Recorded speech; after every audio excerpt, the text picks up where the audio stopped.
नेता और केसेस दोनों एक दूसरे के प्राइवाची है कि नेता होगा तो उस पर केसेस होंगे ही होंगे। आप पे कितने केसेस चल रहे हैं?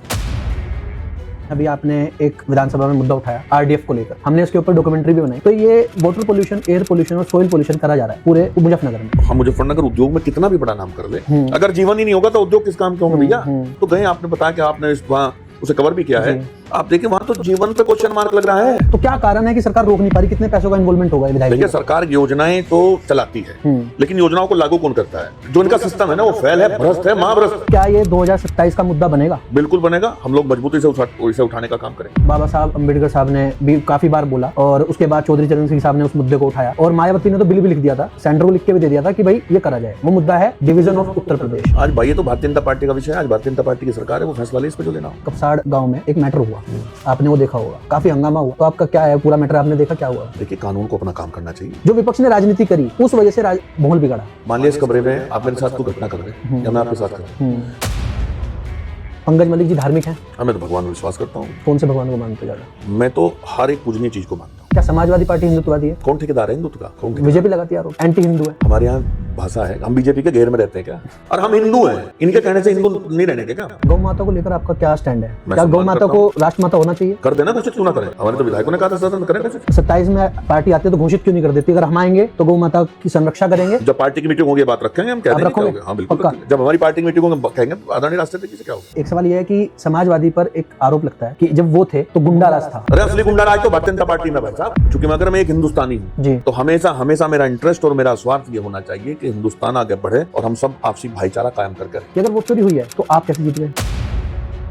2027 में क्या रोड मैप्स होंगे समाजवादी पार्टी के? और पश्चिम उत्तर प्रदेश को लेकर जो मैंने एयर पोल्यूशन, वाटर पोल्यूशन और सोइल पोल्यूशन, हम इसकी बात करिए, क्या ये मुद्दे उठाए जाएंगे? इन मुद्दों को इलेक्शन में उतारा जाएगा? हमारे हर एक मुद्दा, हमारा आधार ही जनता की दिक्कतों को दूर करना है। चैनल को सब्सक्राइब करें, आप अच्छी खबर दिखाओगे। आज ऐसे समय में जब गोद में बैठी हुई मीडिया ज्यादा है, आप लोग इंडिपेंडेंट काम कर रहे हैं, इसी तरह से अगर आप अच्छी खबर दिखाओगे तो भगवान आपको मजबूत करे और ज्यादा से ज्यादा लोग आपको सब्सक्राइब करें, दुनिया आपको देखे, आपका नाम हो।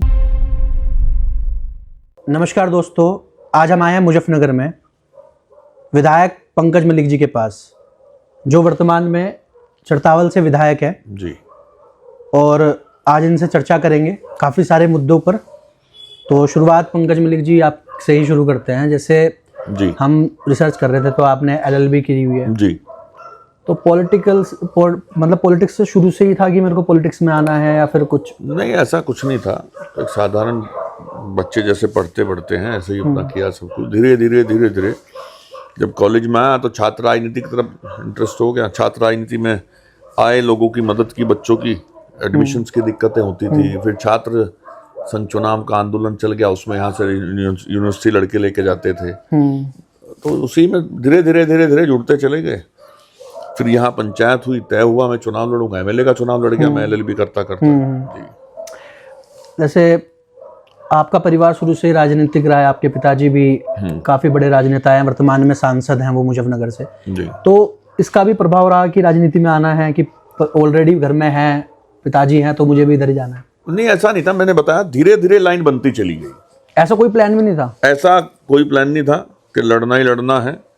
और हमारा बड़ा परिवार था, जॉइंट फैमिली थी। ये भी कुछ तय नहीं था कि मुझे ही लड़ना है।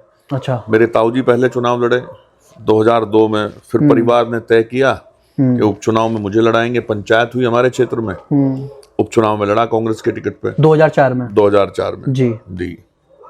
वहीं पर पॉलिटिकल करियर की बात करें आपके, कि 2004 में आपने पहली बार चुनाव लड़ा, उसके बाद ऐसा क्या हुआ कि कांग्रेस छोड़कर आपने 2-3 चुनाव लड़े कांग्रेस से, कांग्रेस छोड़कर 2021 में आप समाजवादी से? 2004 से जी 2022 के चुनाव तक, 21 तक, बल्कि 21 के लास्ट तक हम लोग कांग्रेस पार्टी में रहे।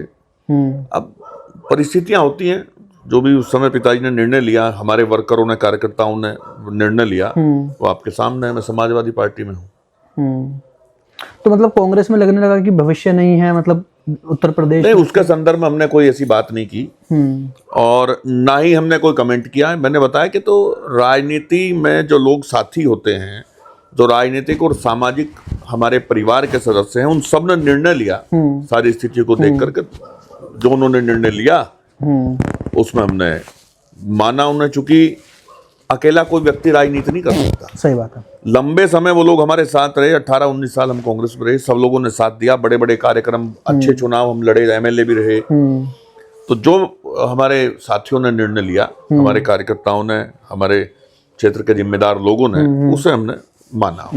वहीं पर इलेक्शन में आपने 5 इलेक्शन अब तक लड़े हैं जी। 3 में आप जीते हो, 2 में हारे हुए हैं। जी। तो शामली से आपने ये वाली सीट चुनी, इसके पीछे कारण क्या रहा? नहीं, दरअसल ये था, पहले तो मैं बघरा से, हमारी बघरा सीट थी, बघरा से चुनाव लड़े, हारे, फिर जीते। पहला चुनाव आप हारे 2004 में। हाँ, फिर आप दूसरा जीते। हाँ, 2007 में हम 7 जीते। में। उसके बाद डिलिमिटेशन हो गया, परिसीमन के बाद मुझे मजबूरन सीट मेरी वहां रही।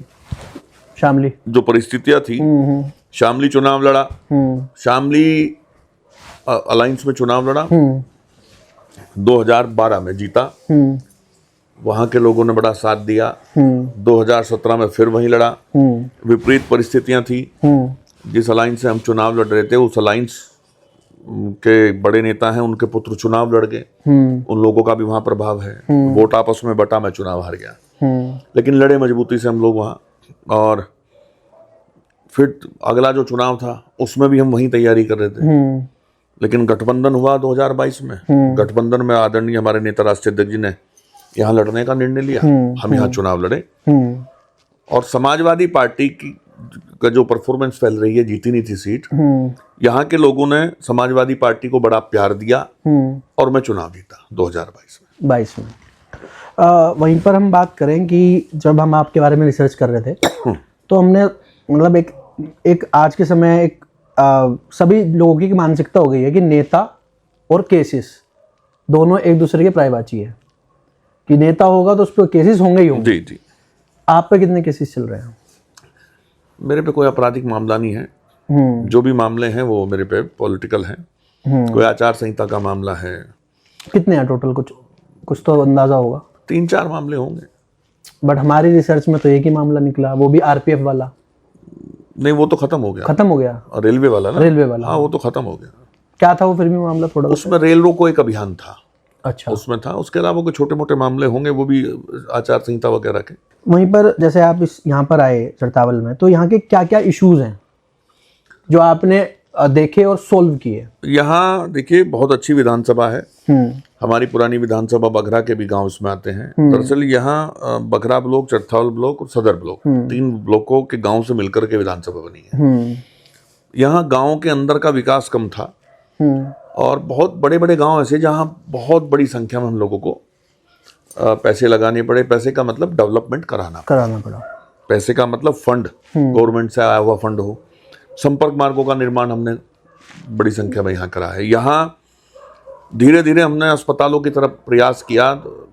हम लोग सरकार में तो है नहीं, पर जो भी सिस्टम है, चूंकि विधानसभा का सदस्य हूँ, चाहे सदन में के माध्यम से या अन्य माध्यमों से प्रयास करके अस्पताल की स्थिति को सुधरवाने का प्रयास किया, जिसमें हम पूरी तरह से सफल नहीं हो पाए। लेकिन हमारा बघरा सीएचसी में काफी सुधार है। चरथावल में हम बार बार प्रयास करते हैं।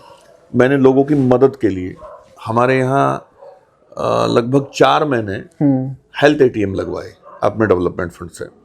सरकार की कोई योजना थी, मैंने उसमें हेल्थ एटीएम लगवाए, जड़ौदा में, कुटुबा में, बघरा में और चरथावल में।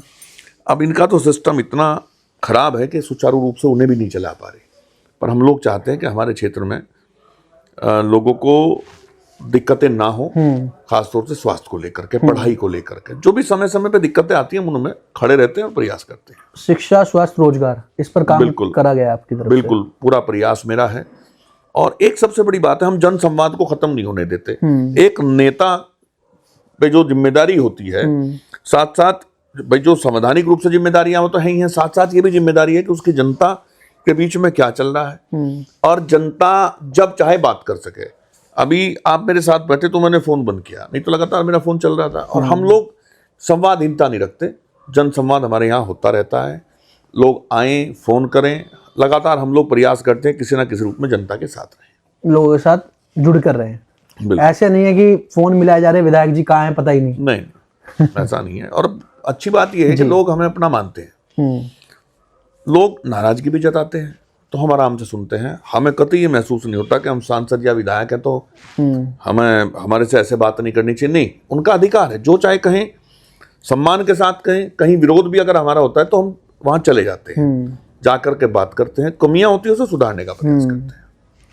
वहीं पर हम बात करें आपके क्षेत्र की, आपके क्षेत्र में अभी आपने एक विधानसभा में मुद्दा उठाया आरडीएफ को लेकर, हमने इसके ऊपर डॉक्यूमेंट्री भी बनाई।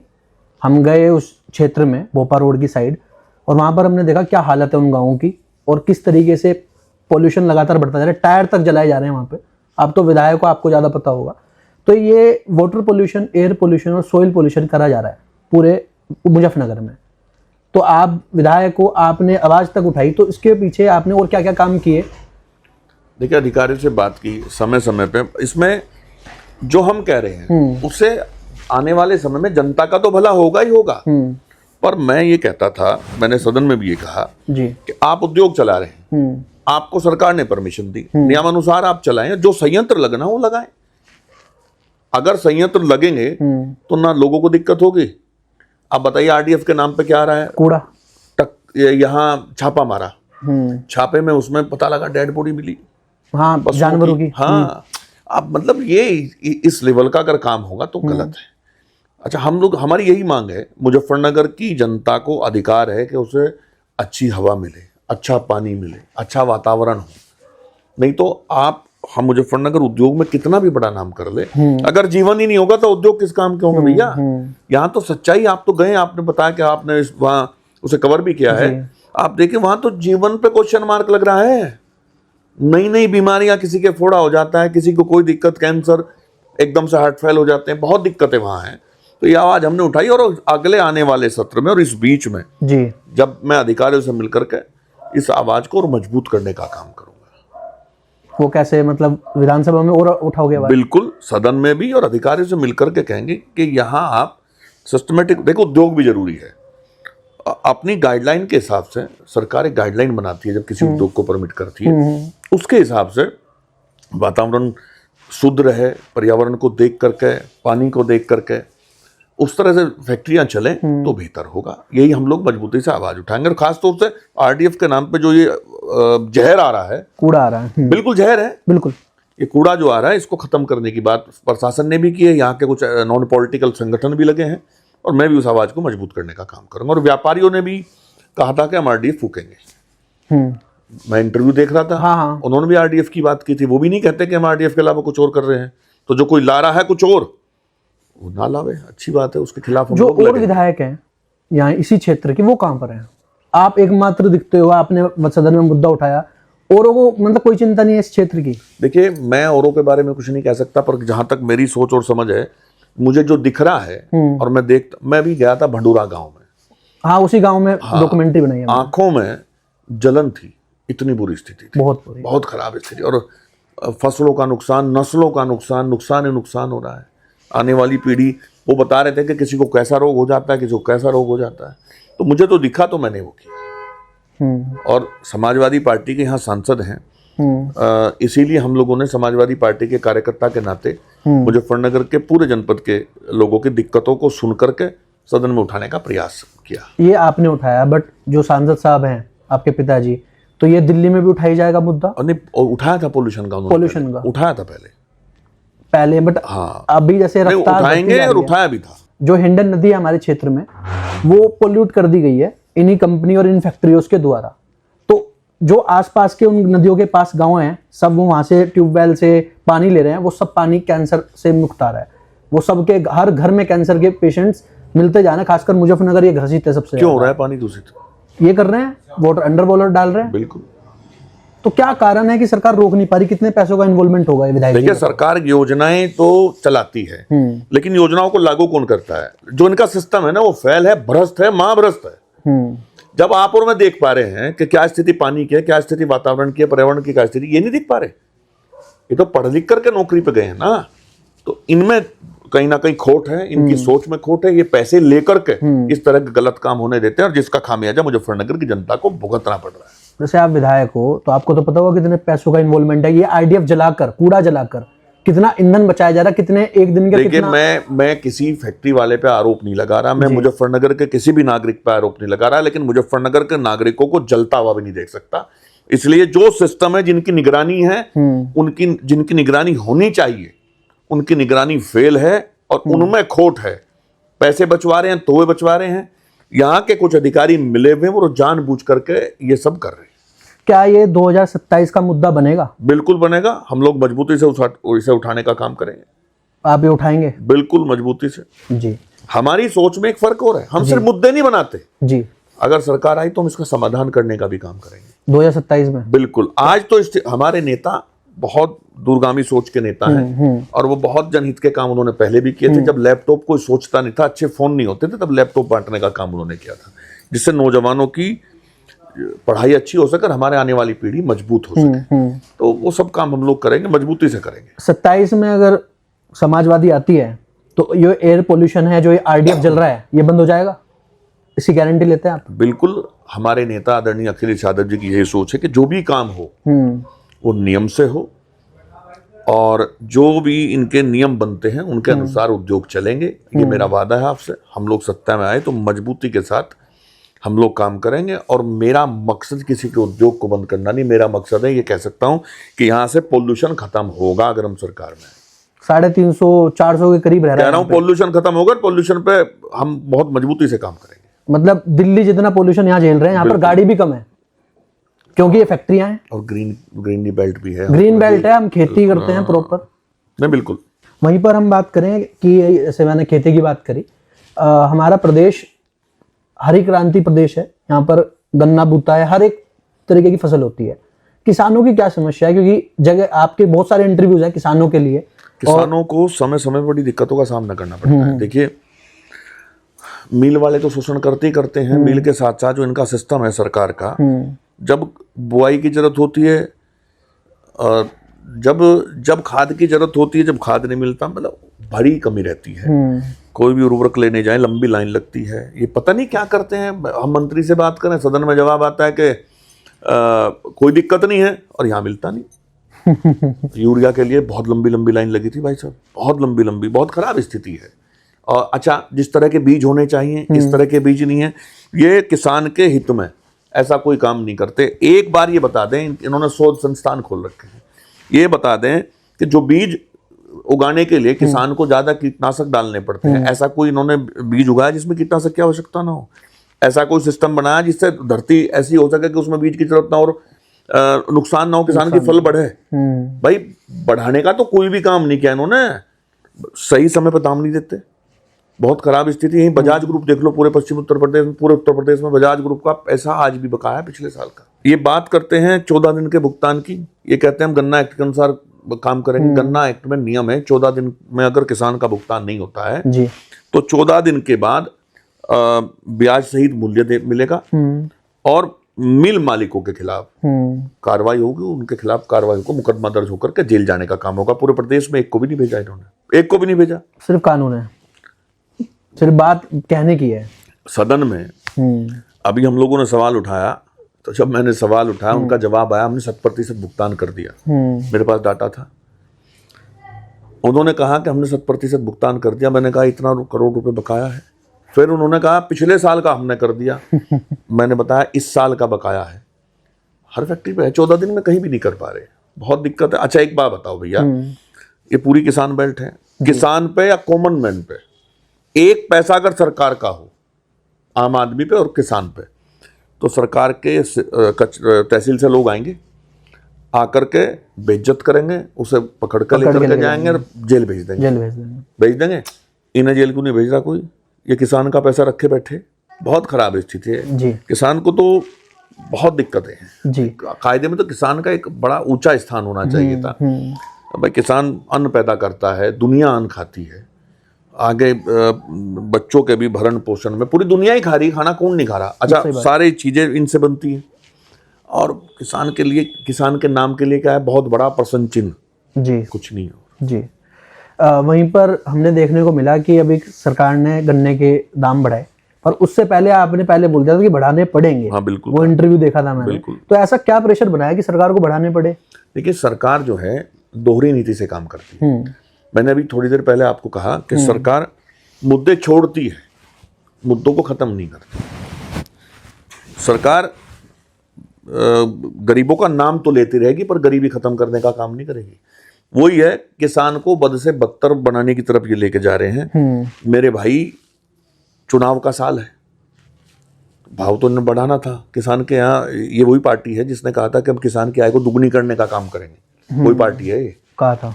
और आज पैसा भी इन्होंने बढ़ाए। जो आप देखो 400 रुपये प्रति क्विंटल इन्होंने क्या, कोल्लू में जाकर के देखो, आज 450, 450, 500 तक गन्ना ले रहा है कोल्लू। तो एक तरीके से सरकार की तो योजनाएं खत्म हो चुकी। सरकार तो कहीं जमीन पे दिखती ही नहीं, बहुत खराब स्थिति है। अच्छा, कोल्लू वाला 400 से ज्यादा ले सकता है और ये 400 पे रो रहे मिल वाले, कितनी गलत बात है। बिल्कुल। कुल मिलाकर के किसान विरोधी सरकार है और किसान को तो ये चाहते ही नहीं। इन्हें तो एक बड़ा इनके पास मुद्दा है ना, हिंदू और मुसलमान का, इन्हें कहाँ जरूरत है ना ये 15 लाख का इनका कोई सवाल पूछता, ना इनसे कोई नौकरियों की बात करता, ना आय दुगनी करने की बात करता। अरे लोगों की पेंशन खत्म कर दी इन्होंने, ये कहाँ रोजगार खत्म करेंगे। ये तो जो बुजुर्ग आदमी अपनी नौकरी करने के बाद पेंशन के सारे घर चलाता था, वो तो बेचारा घर बैठ करके और बुढ़ापे में बेरोजगारी का शिकार है। तो ये कहते कुछ है, करते कुछ है। जी।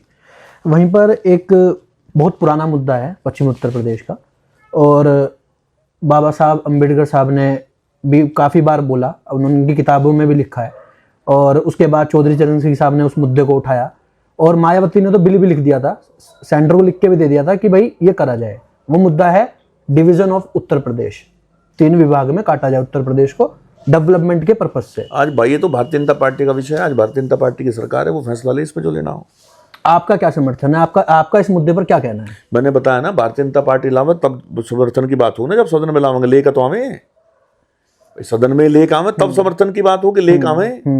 ये सिर्फ भड़काते हैं, करते ही कुछ नहीं। वहीं पर अभी वर्तमान में एक संगठन तैयार हो रहा है पश्चिम उत्तर प्रदेश में, कुछ लोग तैयार कर रहे हैं, जगह जगह जा रहे हैं हर गांव में, और अपनी मांगे कर रहे हैं कि भाई हमारे यहाँ पर एयर पोल्यूशन बढ़ाया जा रहा है, वाटर पोल्यूशन बढ़ाया जा रहा है, इसके लिए हम मांग करेंगे। अभी धरना भी हुआ था जंतर मंतर पर। तो जो वो लोग लगे हुए हैं उनके ऊपर मतलब आप क्या कहेंगे, आप समर्थन करते हैं, क्या होना चाहिए डिवीजन या नहीं होना चाहिए? नहीं, हमारे मैंने बताया ना, देखिए आप बाहर गाते बजाते रहो, बाहर से होगा क्या, होगा तो सदन में ना। ये सदन में प्रस्ताव लावे। और हमारे पिताजी ने तो लंबे समय इसके लिए काम किया, पहले काफी पहले 2002 के आसपास। तो ये सदन में तो लावे, तभी तो निर्णय होगा इस पे। करना तो ये नहीं है, सरकार तो इनकी है। 27 में आप आओगे तो आपकी सरकार आती है तो ये मुद्दा हमें दिखाई देगा। उस समय की बात करेंगे, सरकार आवे। देखो आप टुकड़ों की बात कर रहे हो, आप इसी सिस्टम में इनसे बात करो ना। आप यहाँ के नौजवान को रोजगार दो, 27 में हम रोजगार देने का काम करेंगे, 27 में कानून व्यवस्था को मजबूत करने का काम करेंगे, 27 में हम लोग पॉल्यूटेड पश्चिम उत्तर प्रदेश को खत्म करेंगे, यानी पॉल्यूशन को खत्म करेंगे। ठीक, हम रिश्वतखोरी को खत्म करने का काम करेंगे। हम किसान को दर दर की ठोकरें खाने का काम नहीं कर देने के, हम उसे मजबूत करने का काम करेंगे। किसान को ऋण देने का काम नहीं करने के, हम ऐसा करेंगे, किसान को ऐसा मजबूत करने का काम करेंगे कि किसान को कर्ज लेने की जरूरत ही ना पड़े। ये काम हम 27 में करेंगे। 27 में रोजगार देने का काम करेंगे, अच्छी यूनिवर्सिटी खुलवाएंगे। इसी मुजफ्फरनगर में बड़ी यूनिवर्सिटी खुलवाने का काम करेंगे। इसी मुजफ्फरनगर में पश्चिम उत्तर प्रदेश में बड़े अस्पताल होंगे। आवे तो 27 में सरकार। आप बांटने की बात करते हो, ये तो बांटने की और तोड़ने की बात करेंगे। इनके पास तो हिंदू और मुसलमान के अलावा कोई काम नहीं है। आप हमारी माताओं बहनों की सम्मान और सुरक्षा कैसे हो, कैसे हमारे बच्चे पढ़े, इस बात की तो चिंता होनी चाहिए ना। 27 में वो हर एक काम करेंगे जिससे जनता मजबूत होगी। आपको नहीं लगता कि अगर छोटा प्रदेश होगा तो उसमें विकास ज्यादा, डेवलपमेंट ज्यादा जल्दी होगा कंपेयर टू एक बड़े प्रदेश से? देखो, ये सदन में बैठ करके इस पर बहस होगी और उस समय जो निर्णय होगा, हम लोग हमेशा उत्तर प्रदेश के एक एक नागरिक के भले की बात करेंगे। क्योंकि हमारे यहाँ का कल्चर भी अलग है, भाषा भी अलग है। जब आप जाते होंगे लखनऊ, आप देखते होंगे वहाँ का बिल्कुल कल्चर। वैसे ये सवाल आपको भारतीय जनता पार्टी के लोगों से पूछना चाहिए। पूछा था मैंने, उनका समर्थन है। वो क्यों नहीं समर्थन है? अरे पर्सनल समर्थन है, पार्टी से नहीं है। पार्टी क्यों नहीं है? वो करे ना भाई। आप एक बात बताओ, उन्हें जो करना करें, सरकार तो उनकी है ना भैया जी। तो फिर वही बात, हम सिर्फ मुद्दों पर विश्वास नहीं करते, हम तो समस्याओं का मुद्दा नहीं बनाते, हम समस्याओं को खत्म करने का प्रयास करते हैं। ये क्या करते हैं, फर्जी समस्या बनाएंगे और फिर समस्या को मुद्दा बना करके छोड़ देंगे। आज सरकार सारे को इनकी है, ये क्यों नहीं करते? नहीं, जो करना करें। तो अभी तो इनकी है, 27 में अगर आपकी आएगी। मैंने कहा पहले हम उत्तर प्रदेश के एक एक नागरिक को मजबूत करने का काम करेंगे। हम ये प्रयास 27 में अगर सरकार आई तो कोई भी पत्रकार निडरता के साथ पत्रकारिता कर पाएगा, कोई भी पत्रकार। मुलायम सिंह जी मुख्यमंत्री थे, लोग आलोचना छापते थे, वो बुला करके चाय पिलाते थे, धमकाने का काम नहीं करते थे। आज कहाँ गई स्वतंत्रता? जीरो। तो 27 में और बहुत सारे काम होंगे। पर ये जो मैटर है ये कल्चर का, कल्चर और भाषा का, अपनी कल्चर को जिंदा करने का काम करेंगे। हम जहां भी जाते हैं जी अपनी कल्चर को याद करते हैं, बड़ों का सम्मान करते हैं, बड़ों को के पैर छूते हैं, बहुत आदर के साथ बात करते हैं। अब आप हमारे सदन में भाषण देखना, भाषणों में ही हमारी कल्चर में जो भाषा है वो खड़ी बोली है, बिल्कुल आपकी देखी है मैंने, खड़ी बोली है। पर उसको रिकॉग्नाइज कभी नहीं किया गया ना। समाजवादी पार्टी रही, समाजवादी पार्टी भी रही, तब भी रिकॉग्नाइज नहीं किया गया। मैं बताता हूँ जी, समाजवादी पार्टी की बताता हूँ जी। समाजवादी पार्टी के विधायकों ने, मैंने, समरपाल सिंह ने, मेरठ वालों ने जी, हम सब ने कहा था कि हमारी, अभी जब स्पीकर साहब ने कुछ भाषाएं उसमें लाई, हमारी विधानसभा की कार्रवाई में, उसमें, हाँ जी, तो हमने आवाज उठाई कि हमारी भाषा ही भी लाओ, खड़ी बोली लाओ। कहा हमने, बिल्कुल। पर कहा हमने, डिमांड की अपनी। अब फिर वही बात है, लाना तो उन्हें है भाई। चाहे प्रदेश की बात कर लो, रोजगार की बात कर लो, करना तो उन्हें है, वो कर नहीं रहे ना। हमारे यहाँ कोर्ट है, आप एक बात बताओ, यहाँ पर केस लगता है, ये भी उन्हीं का है। उन्हें निर्णय लेना क्यों नहीं लेते वो निर्णय भाई? किस, वही तो बात है। पिछला पार्लियामेंट का चुनाव आया, जो यहाँ से सम्मानित सांसद थे उस समय, जब चुनाव आया तब उन्होंने आवाज उठाई। पहले सो रहे थे, आवाज किससे उठा रहे हो? और ये तो बताओ भाई, करना आपको है। आप मेरे से बार बार पूछ रहे हो, मैं कह रहा हूं करें, क्यों नहीं करते हैं? 27 में आपकी सरकार अगर आती है तो मैं फिर आपसे पूछूंगा कि आप लोग क्यों नहीं करते? सरकार तो ले आओ पहले। मैं पश्चिम उत्तर प्रदेश के एक एक नागरिक की, एक एक व्यक्ति की बात को मजबूती से उठाने का काम करूंगा आदरणीय अखिलेश यादव जी के सामने, और मजबूती से यहाँ जो समस्या होगी उनमें उठाएंगे भी और उनका निस्तारण भी करेंगे। मुलायम सिंह जी के पिताजी ने इस उत्तर प्रदेश को बनाने में और बढ़ाने में बड़ी भूमिका रही उनकी भी। अखिलेश जी ने भी, आदरणीय अखिलेश जी ने भी बड़ा काम किया पश्चिम उत्तर प्रदेश के लिए। बहुत सारे काम ऐसे हैं जो जमीन पे हुए। ग्रामीण विकास की कोई बात नहीं करता।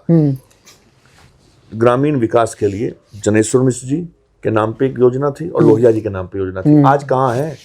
आज एमपी एमएलए कुछ कर दे तो कर दे, कहाँ है सड़कें आज गाँव में? आप जाकर के देखो, बहुत बुरा हाल है। मेरे क्षेत्र में ऐसे गांव हैं बड़े बड़े जिनमें 1-1 करोड़ रुपए लग गया तब भी सड़कें बची हैं। आप मतलब 1-1 करोड़ रुपए लग गया, सड़कें तब भी नहीं हुई? हाँ, तब भी कहाँ गया पैसा? मतलब इतना पिछड़ापन था विकास। अच्छा, पिछड़ापन था। हाँ, एक गांव में जैसे 20 सड़कों की आवश्यकता है, गड्ढे हैं, पैसा लगा जब तो बन गई आधी। बिना पैसे हवा में थोड़ा ही बन जाती भाई, पैसा लगा है तभी तो बनी आधी बनी है। मेरा कहने का मतलब विकास की वहां आवश्यकता ज्यादा है, और जहां पुल की आवश्यकता वहां पुल नहीं बन पा रहे, लोग जुगाड़ के सारे जी रहे बेचारे। तो बहुत ज्यादा ग्रामीण विकास में तो ये सरकार बहुत पीछे है। वैसे दोबारा मैं उसी क्वेश्चन पे जाता हूँ कि आपका वैसे पर्सनली आप चाहते हैं, मतलब ऐसा समर्थन है इस चीज को लेकर? पश्चिमी उत्तर प्रदेश का एक एक नागरिक जो चाहता है, मैं भी वही चाहता हूँ। अगर वो डिवीजन चाहते हैं तो आप भी चाहते हैं कि हमें मैं पश्चिमी उत्तर प्रदेश और प्रदेश के नागरिकों के साथ खड़ा हूँ। साथ खड़े हो? बिल्कुल। क्योंकि जैसे उत्तराखंड हुआ, ऐसे अगर हमें अलग, मैं कह रहा हूं, मैं विकास के लिए, फिर वही बात है, आज जिस उत्तर प्रदेश में हम रह रहे हैं उस उत्तर प्रदेश के विकास की बात ना करें? नहीं करनी चाहिए। तो जब विकसित होगा चाहे 5 पर बांट लियो, पूरा कर तो लो, नौजवान रोजगार तो करें। हाँ भाई, ऐसा तो है नहीं कि पूर्व के बच्चों को ज्यादा रोजगार मिल रहे हैं, यहाँ को नहीं मिल रहे। ऐसा कुछ है कोई सर्वे? या सरकार तो बता ही नहीं सकती रोजगार दिए कि हाँ लाखों करोड़ रोजगार देने की बात की थी, कुछ है ही नहीं। वहीं पर बात करें एक और क्वेश्चन की, अभी वर्तमान में कपसाड़ गांव में एक मैटर हुआ, आपने वो देखा होगा, बिल्कुल अभी 3-4-5 दिन पुराना, काफी हंगामा हुआ। तो आपका क्या है पूरा मैटर, आपने देखा क्या हुआ? देखिए, कानून को अपना काम करना चाहिए। बहू बेटी, हमारी बहन, हमारी बेटियां सबकी बराबर हैं, सबका सम्मान होना चाहिए। और हमें कानून जिनके हाथ में है, सरकार जिनकी है, उन्हें किसी भी जात और बिरादरी के चश्मे से चीजों को नहीं देखना चाहिए। पीड़िता की मदद करनी चाहिए। जो भी पीड़ित या पीड़िता है उनकी मदद करनी चाहिए और कानून को अपना काम करना। तो इस पे जो राजनीति विपक्ष ने करी, मैं अभी सुन रहा था भारतीय जनता पार्टी वालों के बयान, जो विपक्ष ने राजनीति करी उस वजह से माहौल बिगड़ा, ये उनका क्या है? क्या माहौल बिगड़ गया? आप मान लिया इस कमरे में आप मेरे साथ कोई घटना कर दें या मैं आपके साथ कर दूं, तो पुलिस अपना काम करेगी तो मुद्दा कैसे बन जाएगा? ये चाहते हैं कि मतलब कानून अपना काम करे और किसी के साथ ज्यादती ना हो। पर जिस तरीके इंसाफ से तो मिले। जिस तरीके से आपके ही साथी विधायक ने वहां पर धरने प्रदर्शन दिए, उनको घुसने नहीं दिया जा रहा था और लो एंड ऑर्डर बिगाड़ने की कोशिश करी। मैं हूं या कोई हो जी, अगर हम कोई बात उठा रहे हैं जी, तो पुलिस आकर के उसे बता दे कि भाई हमने ये कार्रवाई कर दी, बात खत्म है, हम न्याय देंगे, गारंटी दे दें न्याय की। बस लड़ाई न्याय के लिए तो है, न्याय की गारंटी दें, न्याय दें, बात खत्म। हम न्याय की बात कर रहे हैं ना। वहीं पर सोशल मीडिया पे एक नैरेटिव चला कि जो ठाकुर हैं, एक जाति है, राजपूत हैं, जो वो लड़कियों का ऐसे अपहरण करते हैं, ये नैरेटिव चला और एक हेटरेट फैला एक जाति के खिलाफ। और उस हेटरेट में कहीं ना कहीं वो जाति, क्योंकि भाई एक समाज में एक इंसान गलत है, अगर वो गलत है तो उस इंसान को टारगेट करना चाहिए। पर जो ये मानसिकता है हमारे पूरे समाज की कि पूरी जाति को टारगेट करने लग जाते हैं, कहां तक सही है? बिल्कुल गलत है। वही आपकी बात बिल्कुल ठीक है। पीड़िता की मदद होनी चाहिए और कोई भी अपराध हो वो खराब मानसिकता के चलते अपराध होता है। किसी ने भी अपराध किया हो, कहीं भी अपराध हुआ हो, उसमें सिर्फ जाति और धर्म की बात नहीं होनी चाहिए, ना किसी को इस वो करना चाहिए। और ये काम तो पुलिस का है, ये सब चीजें तो पुलिस को कंट्रोल करनी चाहिए, नहीं करनी चाहिए जी। सरकार इसमें माहौल ऐसा बनाए कि अगर कहीं कोई इस तरह की बात हो तो कानून अपना काम करे, पुलिस अपना काम करे मजबूती के साथ, बात खत्म है, किसी को मौका ही ना दे। अभी मैं देख रहा था कि हमारा कश्यप समाज का भाई, उसके साथ भी शायद ऐसा गलत हुआ है, जला दिया वो। हाँ, जो भी हुआ भैया, कानून अपना काम करे ना। आप हर चीज, फिर वही बात है, भारतीय जनता पार्टी के बात राज्य में मुद्दे रह जाते हैं। अरे किस लिए भाई, आप जड़ से खत्म करो ना। अगर मैं कोई अपराध कर रहा हूं तो मुझे जेल भेज दो। नेता प्रदर्शन नहीं कर सकता। पर भारतीय जनता पार्टी वाले तो कहते हैं लो एंड ऑर्डर पे बहुत सुधार करा हमने। कैसे है आप बता दो। ये कानून व्यवस्था का पर्सन नहीं है जो घटनाएं हुई हैं भैया। जो दोषी है उसके खिलाफ कार्रवाई हो, बात खत्म। जी। आप जात बिरादरी पे क्यों जा रहे हैं? जी। वहीं पर हम बात करें कि पंकज मलिक जी धार्मिक हैं। हाँ, मैं तो भगवान में विश्वास करता हूँ। कौन से भगवान को मानते हो ज्यादा? मैं तो हर एक पूजनीय चीज को मानता हूँ। मैं अपने माँ बाप को भी मानता हूँ जी। अपने मेरे दादाजी हैं चौधरी जगजीत मलिक जी। जब जाता हूँ अपने दादा दादी के फोटो में चरण छू करके जाता हूँ घर से। और आस्था है हमारी। ठीक है, बिल्कुल। वहीं पर आरोप लगता है, क्या समाजवादी पार्टी हिंदुत्ववादी है? कौन ठेकेदार है हिंदुत्व का? कौन? बीजेपी लगाती है आरोप। क्यों? कि वो एंटी हिंदू है। हमारे यहाँ भाषा है, हम बीजेपी के घेर में रहते हैं क्या? हम खुद हिंदू हैं, ठेकेदारी में विश्वास नहीं करते जी। किसी के टैग की आवश्यकता नहीं है। देखो, मैं पूजा करता हूँ, मानता हूँ, मैं खुद हिंदू हूँ। आदरणीय अखिलेश जी खुद पूजा करते हैं। हम सभी धर्मों का सम्मान करते हैं। हम ऊंच नीच के भावनाओं से नहीं लोगों को देखते। ठीक है, हम किसी को जाति सूचक शब्द नहीं कहते। हमने तो पीढ़ी अभियान चलाया ना, हर एक पीड़ित के लिए अभियान चलाओ। हम लोगों को जाति उसमें हर एक पीड़ित है, जाति में नहीं है। हर एक पीड़ित है। वो जाति से हर एक, चाहे इन्होंने जाति के नाम पे लोगों को सताया हो, चाहे किसी भी जाति के व्यक्ति को अपने आप को ठगा महसूस कर रहा हो, हर एक व्यक्ति के लिए पीडीए है। आप समझो पीडीए को, हर एक पीड़ित के लिए है। और पीडीए के कार्यक्रम उठा करके देख लो, आज जिन लोगों ने कार्यक्रम किए हैं, आप अगर उनकी लिस्ट देख लो तो उसमें कोई जाति और धर्म की बात नहीं, सिर्फ पीड़ित की बात है। और हम हिंदू हैं, इनके कहने से हिंदू नहीं रहने के क्या? ये तो यार हिंदू मुसलमान का झगड़ा करते हैं और राजनीतिक लाभ लेना चाहते हैं, इसलिए ये सब करते हैं। नहीं, ऐसा कुछ। एक नैरेटिव चला दिवाली के वक्त, और ये हर एक बयान पे चलता रहता है। अखिलेश यादव जी का एक बयान आता है दिए वाला, आपने सुना होगा कि दिए क्यों जलाने हैं। ठीक है, उसके बाद वो इंटरनेट पर हिंदू विरोधी समाजवादी का नैरेटिव चला, सोशल मीडिया पर हैशटैग सब कुछ चला। तो ऐसे बयान की वजह से फिर अखिलेश यादव जी ने उस बयान को वापस भी लिया। अखिलेश जी ने उसको वापस बहुत विद्वान है जी। और अखिलेश जी उत्तर प्रदेश के पीड़ितों के लिए, जरूरतमंद व्यक्ति के लिए हमेशा आवाज को उठाते हैं। और जब वो मुख्यमंत्री हैं, वो या उनके पिताजी, उन्होंने नागरिकों के लिए काम किया है और किसी धर्म में नहीं लिखा कि आप नागरिकों के लिए काम ना करो। और वो तो खुद एक बहुत बड़ा मंदिर बना रहे हैं, बहुत बड़ा मंदिर बना रहे हैं, मंदिरों में जाते आते भी रहते हैं। ये तो लोग चलाते हैं, बीजेपी के लोग चलाते रहे, इससे क्या है।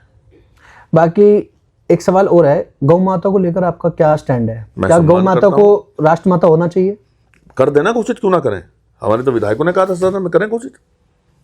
आप बिल्कुल समर्थन में? करें ना, कौन मना कर रहा है, करें। अच्छा क्या दिक्कत है बताओ, करें। राष्ट्र माता होगी तो गोवा में भी पूजी जाएगी, करें ना। ये कर ही नहीं सकते, इनकी सोच में खोट है। हम तो गाय माता को मानते हैं, पूजते हैं, और हमारे तो घरों में जब भोजन बनता है तो पहली रोटी गाय के लिए जाती है। हम तो किसान हैं, हमें कोई दिक्कत नहीं, करें तो ये करने के नहीं।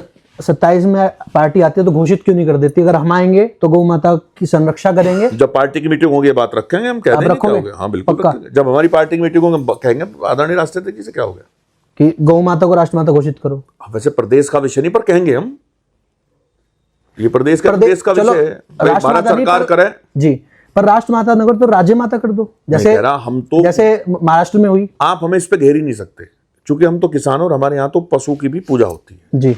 मैं सच्ची बताऊं तो किसान का अगर एक पशु मर जाता है तो उसके घर में खाना नहीं बनता, पता है ना आपको। और तो हम तो बहुत परिवार का सदस्य की तरह मानते हैं। मैं तो कहता हूं हम तो पूजते हैं गौ माता।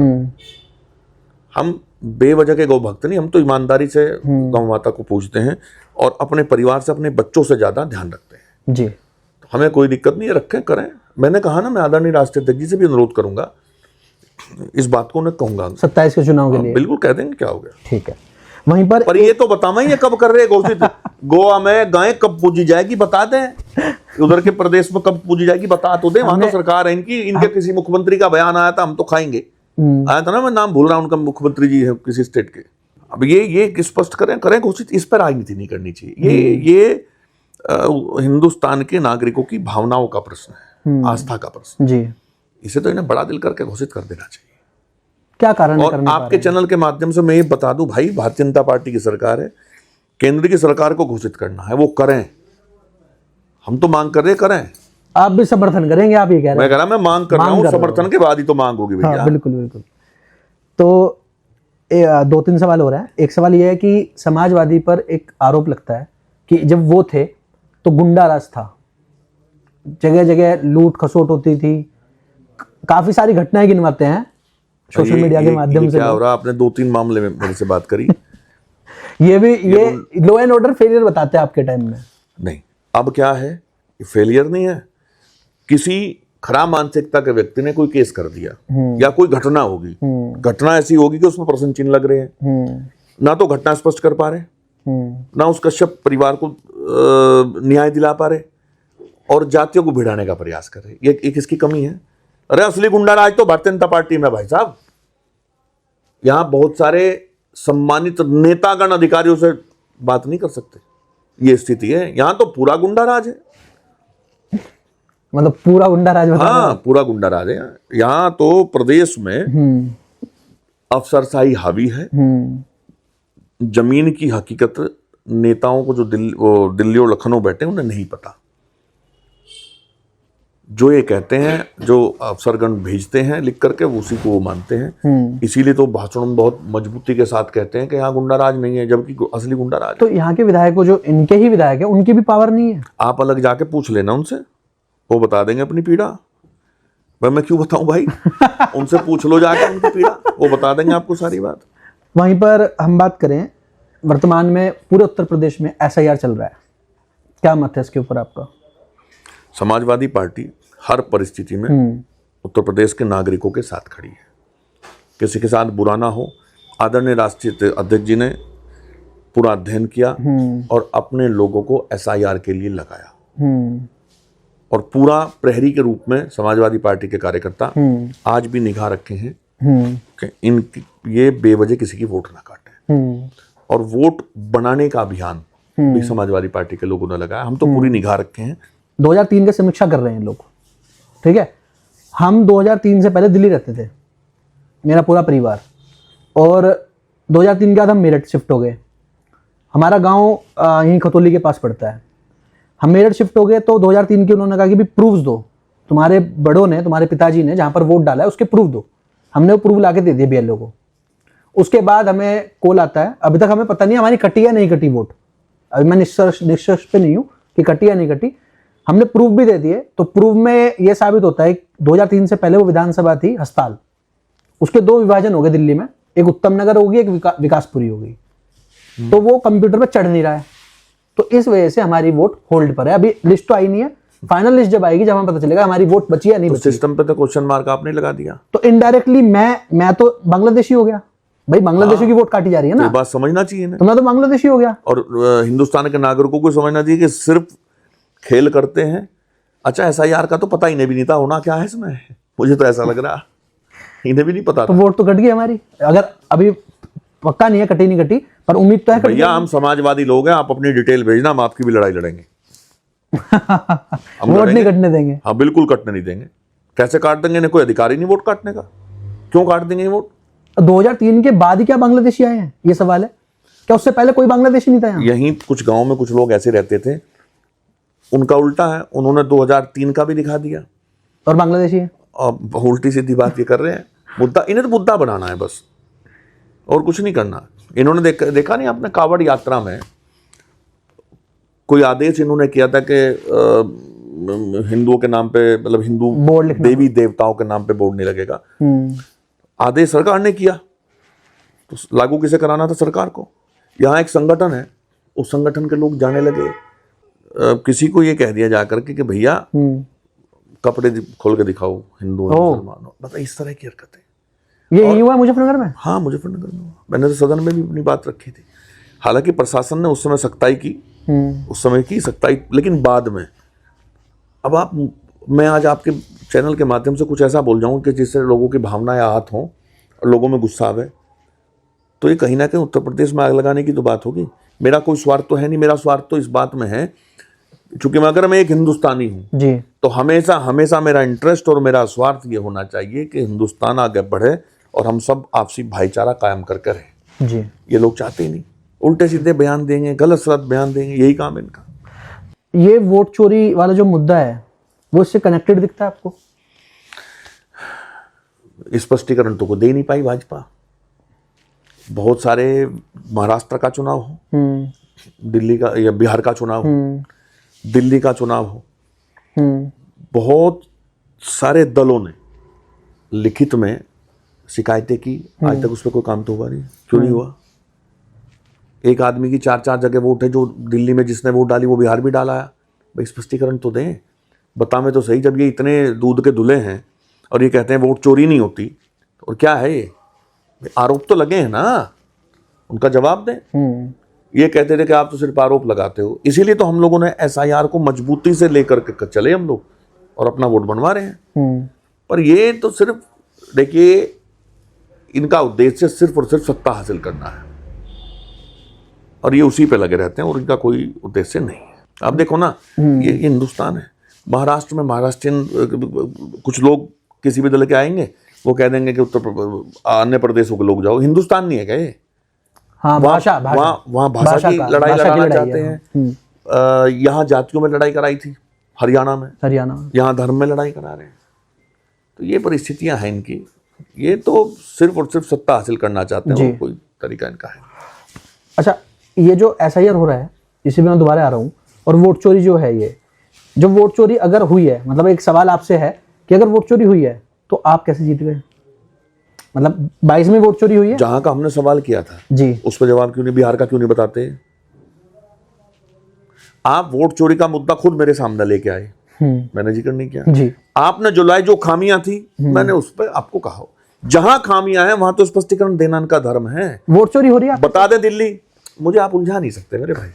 आप जहां दिल्ली पे आरोप लगा था वो बताएं जी। मैंने अपनी विधानसभा पर आरोप नहीं लगाया जी, मेरे किसी नेता ने मेरी विधानसभा में आरोप नहीं लगाया। जो गाइडलाइन है चुनाव आयोग की, हमने उन गाइडलाइनों को देख करके एक एक चीज पे काम किया। हमें तो पता है चोरी कर सकते हैं, इसलिए हम जागरूक हैं। और समाजवादी पार्टी का बिल्कुल, यहां कहा था मेरे पिताजी ने, जो अब सांसद हैं और चुनाव लड़े थे पार्लियामेंट का, उन्होंने कहा था आप वोट डलवा दो, हम गलत नहीं होने देंगे। और वही हुआ। परमपिता परमेश्वर की ऊपर वाले की कृपा रही कि हम चुनाव जीते समाजवादी पार्टी हैं। देखिए, हम लोग ईमानदारी के साथ राजनीति करते हैं, ऊपर वाले में विश्वास करके राजनीति को सेवा के भाव से करने का काम करते हैं। तो उसी पे लगे, हमें कोई दिक्कत नहीं। हाँ, ये सच्चाई। अच्छा, आप बता दो, इनके नेताओं से बयान पूछ लो ये हिंदू और मुसलमान की तो बात करेंगे, ये बिहार का क्यों नहीं बताते, ये दिल्ली का क्यों नहीं बताते, ये क्यों नहीं बताते कि जब आप SIR कर रहे हो तो बिहार के, जो आपको बता भी दिया, जिसने फोटो है नेताओं के, बिहार के लोग यहाँ वोट डाल रहे थे दिल्ली में और उन्होंने जाकर बिहार में डाल दी, ये कहाँ है SIR? गलती तो मानना, क्या खामी है? सरकार तो इनकी भी रही पहले। सही बात है। ये सिर्फ झूठ बोलते हैं और कुछ नहीं, ये तो देश को तोड़ना चाहते हैं। ठीक है, वहीं पर लास्ट 2-3 सवाल है। पहला एक सवाल कि अखिलेश यादव जी के साथ आपके कैसे रिश्ते हैं, और अखिलेश यादव जी पश्चिम उत्तर प्रदेश को लेकर कितने सजेंगे? अखिलेश यादव जी नेता हैं जी, हमारे सबके, और हम बहुत सम्मान करते हैं अखिलेश जी का। और अखिलेश जी काम भी करते हैं लोगों के। जब योजनाएं, जब सरकार थी तो बहुत अच्छी योजनाएं लाए, और उन्होंने पूरा पश्चिम उत्तर दक्षिण देख करके काम नहीं किया, उन्होंने उत्तर प्रदेश को आगे बढ़ाने का काम किया। और आप देखते, अगर दोबारा मौका मिलता तो एक एम्स की तर्ज पर अस्पताल यहाँ भी होता। बहुत उन्होंने तो जगह दी, बहुत जरूरत उन्होंने दी। आप देखो ना, ये काम ही उन्होंने किए हैं, ये कर ही नहीं पाने के। रैपिड तो ये चल रहा था, रैपिड हमला है रैपिड ट्रेन अब 10 साल से ये हैं, कुछ सीख गए हमसे थोड़ा बहुत। कहाँ लाए? मेट्रो पहले नहीं आ सकती थी। मेट्रो लखनऊ में कौन लेके गया? मतलब आपसे सीख गए। अच्छा, सीखे नहीं? आप देखो ना, ये बुलेट ट्रेन की बात करते थे, कहाँ है बुलेट ट्रेन? कहते काम चल रहा है, कहाँ है वो? चल कहाँ रहा वो? 2000 कहीं पाताल लोक में काम चल रहा है। अच्छा देखो जी, ये मेट्रो की तारीफ क्यों नहीं करते कि हाँ आदरणीय अखिलेश जी मेट्रो लाए? क्यों नहीं करते? ये क्यों नहीं बताते कि लैपटॉप बांटने का काम किया? ये क्यों नहीं बताते कि ये कितने बच्चों के कन्या विद्याधन वाली बात थी जो ओबलाइज करते रहते थे, अब कहाँ है? अब तो कोई कुछ नहीं कर रहा। अब तो हिंदू मुसलमान और कोई सांग है नहीं इनके पास, यही है। वहीं पर मैं एक और मुद्दा बताऊं कि आपने रैपिड की बात हुई हमारी, रैपिड तैयार है, मोदीपुरम तक तैयार है पूरी, अभी साउथ तक चल रही है, मेरठ साउथ तक। मोदीपुरम तक इसलिए नहीं चला रहे, कोई नेता साहब आएंगे बड़े, वो रिबन काटेंगे। बताइए, रिबन कट चुका है, लोग परेशान हैं। मोदीपुरम से लोग दूर दूर से, इतनी दूर दूर 5-7 किलोमीटर का ट्रैवल कर रहे हैं। दिल्ली से उनको साउथ ईस्ट तक 1-1.5 घंटा लगता है, और उन्हें अपने घर पहुंचने थे, प्रतापपुर से घर पहुंचने के लिए 1-1.5 घंटा लगता है। ये तो आप इन्हें स्पष्ट कर दिया कि इन्हें जनता से कोई मतलब नहीं। अब वो रिबन कटेगा। इन्हें तो अपना रिकॉर्ड बनाना कि हमने ये कर दिया, ये कर दिया, और करते कुछ नहीं। 11 नवंबर की डेट फिक्स हुई थी, बिहार इलेक्शन चल रहे थे, नहीं हुआ। भैया, अगर कहीं कोई फैसला अखिलेश जी के समय में गलत हो जाता था, हो भी जाता था, और लोग उनसे मिलने गए तो वापस हुआ है। और बहुत सारी पूर्व की सरकारों ने भी लिया, ये नहीं कर सकते। ये 3 काले कानून को ठोसने के चक्कर में थे लोगों के मनों में, दिल में। इन्होंने 3 काले कानूनों के लिए अभियान चलाया था। ये शांति का अभियान क्यों नहीं चलाते? आसार हो जाते हैं बार बार दंगे के, माहौल खराब होता है। ये उसे शांति बढ़ाने के लिए क्यों नहीं करते? इनके लोग किसी एक धर्म को टारगेट करके उसके विरोध में नारे लगाते हैं, शांति की बात क्यों नहीं करते? ये शांति की बात करते अगर इन्होंने देश की आजादी की लड़ाई में काम किया होता है। वंदे मातरम वाला विषय था विधानसभा में, हमने तो उसमें भी अपनी बात रखी थी। देखिए, अंबेडकर साहब की फोटो यहाँ लगी है जी, इन्होंने संविधान को लिखा, उस संविधान को क्यों नहीं मानते? तो बार बार तोड़ने की बात करते हैं, क्यों नहीं मानते बताओ? संविधान में कहीं जात में, धर्म के नाम पे, जात के नाम पे, धर्म के नाम पे कहीं ऊंच नीच की बात तो थी नहीं है? किसी को देश में बसाने और हटाने की बात तो थी नहीं जाति और धर्म के नाम पे। क्यों करते हैं ऐसी बात? ये पूर्ण रूप से किसी बात का जवाब दे ही नहीं सकते। वहीं पर अखिलेश यादव जी के साथ आपके कैसे रिश्ते हैं? फोटोज और वीडियोस हम देखते हैं। अखिलेश यादव जी हमारे नेता हैं जी, बहुत अच्छे रिश्ते हैं, और हमें मुजफ्फरनगर नहीं बल्कि पूरे उत्तर प्रदेश के एक नौजवान, एक पंकज को नहीं, एक नौजवान को उम्मीद है कि अगर बागडोर अखिलेश यादव जी के हाथ में होगी तो आने वाला समय उत्तर प्रदेश के लिए बहुत अच्छा होगा। बच्चों को रोजगार मिलेगा, हमारी माँ बेटी सुरक्षित रहेंगी, बहुत अच्छा होगा। ये तो सिर्फ कहते हैं, वो करके दिखाएंगे, आप देखना। यहीं पर लास्ट 2 क्वेश्चन। एक पहला एक क्वेश्चन कि 2027 में क्या रोड मैप्स होंगे समाजवादी पार्टी के, और पश्चिम उत्तर प्रदेश को लेकर जो मैंने एयर पोल्यूशन, वाटर पोल्यूशन और सोइल पोल्यूशन, हम इसकी बात करिए, क्या ये मुद्दे उठाए जाएंगे सदन पर खड़े होकर? नेता स्पीचेस देंगे, इन मुद्दों को इलेक्शन में उतारा जाएगा? हमारे हर एक मुद्दा, हमारा आधार ही जनता की दिक्कतों को दूर करना है। जनता ही हमारा सब कुछ है। हम जनता को हो रही परेशानियों को दूर करेंगे, जो अच्छी चीजें ला सकते हैं वो लाएंगे। मैं आपको अपनी योजना क्यों बता दूं अभी से? एक बात, बड़ी बात यह है, जी चाहे किसान हो, नौजवान हो, महिलाओं के सम्मान और सुरक्षा की बात हो, समाजवादी पार्टी हर एक जाति, हर एक वर्ग, हर एक धर्म की, उत्तर प्रदेश के कोने कोने में रहने वाले नागरिकों की आवाज को उठा करके मजबूती से हम अपना घोषणा पत्र बनाएंगे और उन सारी घोषणाओं को सरकार आने के बाद पूरा करने का काम करेंगे। जी सारी बात इसमें आ गई भाई। पॉल्यूशन पहले से आदरणीय अखिलेश जी पढ़ाई को मजबूत करना चाहते हैं भाई। हम सब एक एक समाजवादी पार्टी का व्यक्ति इस पॉल्यूशन से तो दुखी है भाई। हम तो इसे मुद्दा भी बनाएंगे और इसे दूर करने की रणनीति भी बनाएंगे, किस तरह से वातावरण साफ हो सके। ऐसा तो नहीं होगा कि अभी जितना फैक्ट्रियों से पैसा जा रहा है सरकार को, फिर उससे दुगना हो जाए और समाजवादी पार्टी। हमें तो किसी ने दिया नहीं, हमें तो पता नहीं। हमें तो लोगों ने सम्मान दिया, वोट दिया, और जब मैं अच्छी बातें विधानसभा में उठाता हूँ तो लोग आशीर्वाद देते हैं, वो अमूल्य है। और उसी पे हम लोग काम करेंगे, हम लोगों की दिक्कतों को दूर करने का प्रयास करेंगे। अभी एक विधायक है, मंत्री भी है यहाँ के, आप समझ गए होंगे, वो चेयरमैन साहब को लेके जाते हैं योगी जी से मिलने के लिए, और वो चेयरमैन वो है जो कहता है आरडीएफ के नाम पर कोई नहीं जल रहा कुछ भी नहीं। देखिए, सरकार की जिम्मेदारी होती है कि सरकार के लोगों को यहीं खड़े, अगर सरकार हमारी होती तो मैं प्रेस करता, मैं अधिकारियों के साथ बैठता, मैं प्रेस करता, पहले जो समस्याएं थी उन्हें समझता, ठीक, और उन्हें दूर करने का प्रयास करता। ये काम उनका होना चाहिए। अब ये कैसे झुटला सकते हैं कि पर्यावरण दूषित नहीं है? आप देखो किस तरह की स्थिति है। तो उनकी सोच में फर्क रहा होगा, हम तो ऐसे हैं नहीं। मैं तो ये कहूँगा कि उन्हें भी काम करना चाहिए कि यहाँ आप उधर गए मखियाली की तरफ, उधर हाँ उस तरफ गए हो मेरे भाई? इतना बुरा हाल है, 5 मिनट आप ओपन में खड़े होकर चाय नहीं पी सकते, बहुत, आप खड़े नहीं हो सकते, आंखों में जलन, हाँ बहुत बुरा हाल है, बहुत बुरा हाल है। अच्छा, किसी बच्चों का हाथ देखो उन गांवों में, किसी के यहाँ फुंसी हो रही होगी, किसी का कुछ निकल रहा होगा, बहुत खराब स्थिति है, बहुत। तो पलायन की स्टेट पे आ चुका है, बिल्कुल है, लोग जा रहे हैं, बिल्कुल है, बहुत खराब स्थिति है। मुजफ्फरनगर का तो बहुत बुरा हाल है, वो टायर भी जलाए जा रहे हैं। एक फैक्ट्री जो टायर जला रही है, तेल निकाल रही है टायर से। नहीं, वो दिल्ली का जो ढेर है ना, वो तो है, ऐसा लग रहा है वो यारा सारा माल, वो तो आ ही रहा है, टायर भी है। अब बताइए, मतलब ट्रक का खराब टायर जलाया जाएगा। इन्हें सफाई अगर देनी थी आदरणीय मंत्री जी को, तो यहाँ देते, यहाँ सफाई देते ना, लोगों के बीच में स्पष्टीकरण देते। और जनता है, जनता अगर कोई गलती भी होती तो माफ कर देती, ये कहते कि स्थिति ये है और आगे हम ऐसा नहीं होने देंगे, नहीं करते। सर जैसे आप बता रहे हो कि बहुत बुरी हालत है, पर अगर AQI इस क्षेत्र में नापा जाए ना, तो मुझे लगता है कि आराम से 800-900 निकलेगा। मेरे भाई, AQI वहाँ का इन्होंने जो मैंने सवाल लगाया था, हाँ जी, इन्होंने जो भेजा उसमें एक्चुअल मेरे याद नहीं, 200 समथिंग कुछ भेजा, 200 कुछ भेजा था इन्होंने जवाब में मेरे पास, मतलब वहाँ सदन में। और मैंने उस दिन का स्क्रीनशॉट मंगवाया, वो 400 के आसपास था, 390, ये 200 भेज रहे हैं। और फिर मैंने सदन में बैठे बैठे वहां का मंगवाया, उसी एरिया का, उसी टाइम का, वो भी इतना ही था, 400 के आसपास। तो ये तो झूठ बोलते हैं।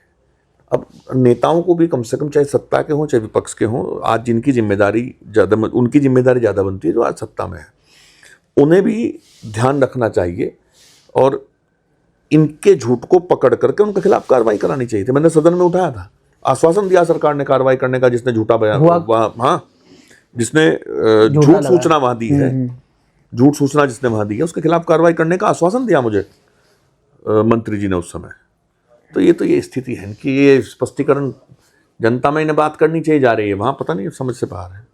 आने वाला समय जनता बताएगी, 27 में मुद्दा बनेगा। बिल्कुल, मुद्दा तो जनता को दिमाग में रखना चाहिए। अब ये तो अभी से गुफा छोड़ना शुरू कर देंगे हिंदू मुसलमान का, और 1 साल रह रहे हैं, हाँ करेंगे 1 साल रह रहा है भाई, जातियों में तो राड़ करा दी। और भाई आज अगर मेरे में और आप में कोई अनबन होती है तो उसमें जाति का झगड़ा थोड़ा ही यार, धर्म का झगड़ा थोड़ा ही यार, वो तो हमारी मानसिकता के आधार पर है, हमारी आपस की है। हाँ, तो यही होना चाहिए वहाँ। ये तो उत्तर प्रदेश को दूसरी तरफ ले जाना चाहते हैं। ये इन्हें कोई मतलब नहीं, ना प्रदेश से, ना प्रदेश के नागरिकों से, इन्हें मतलब है कि इस तरह सत्ता है बस। आखिरी आप क्या मैसेज देना चाहते हैं हमारे व्यूअर्स को? यही, हम सब लोग मिलकर के रहें और हर जाति, हर धर्म, हर वर्ग के लोग मिलकर के, या वो समय याद करके जब हमारे पूर्वजों के भी पूर्वजों ने इस देश की आज़ादी के लिए लड़ाई लड़ने का काम किया था, उन्होंने ऊंच नीच, जाति, धर्म कुछ नहीं देखा था, वो सब अंग्रेजों को देखते थे, धीरे धीरे इकट्ठे होकर के लड़ाई लड़ते थे। तो हम लोग उत्तर प्रदेश को और हिंदुस्तान को विकास के पथ पे मजबूती से लेकर चलें, और हम सब लोग हर एक जीवन में, हर एक व्यक्ति जीवन में एक आध काम ऐसा करे जिससे कहीं ना कहीं हमारा प्रदेश और हमारा देश मजबूती की, मतलब देश को मजबूत करने के लिए हमारा योगदान होना चाहिए। लास्ट में हमारे चैनल को सब्सक्राइब करने के लिए हम सभी गेस्ट को कहते हैं। बिल्कुल साहब, चैनल को सब्सक्राइब करें। आप अच्छी खबर दिखाओगे। आज ऐसे समय में जब गोद में बैठी हुई मीडिया ज़्यादा है, आप लोग इंडिपेंडेंट काम कर रहे हैं, और मुझे उम्मीद है कि जनता की समस्याओं को, जैसे आपने मेरे सामने, हम लोगों ने जिस पे चर्चा की है, इसी तरह से अगर आप अच्छी खबर दिखाओगे तो भगवान आपको मजबूत करें जी। और ज़्यादा से ज़्यादा लोग आपको सब्सक्राइब करें, दुनिया आपको देखे, आपका नाम हो। बहुत बहुत शुभकामनाएं। धन्यवाद, बहुत बहुत धन्यवाद आपका।